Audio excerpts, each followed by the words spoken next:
All right, so Robin, when I ask you about Google, what comes to your mind?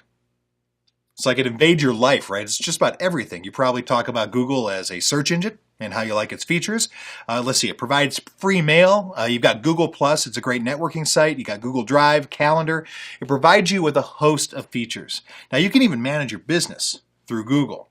But that's not all. You can use Google for hacking too.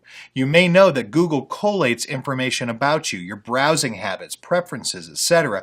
It gathers information about you, it profiles you, and then sends relevant advertisements to you. It gives the advertisements first when you search for something. Right. It invades your soul.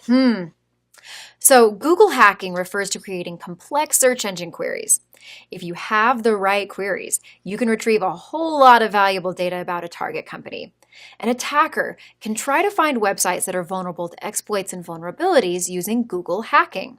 They do this with the help of Google Hacking Database, or GHDB. It is a database of queries to identify sensitive data. Google operators help in finding required text. You can use advanced Google operators to locate specific strings of text, such as specific versions of vulnerable web applications. Some of the popular Google operators include cite, all in URL, all in title, in anchor, and all in anchor. All right, so here's a question for you. This true or false question. Google can be used to hack. Is it true or false? Well, the answer is true. Yeah, because we just said it. Yeah, Google can be used to gather information about vulnerabilities. You have operators that can be used to pull information about sites. So it's true.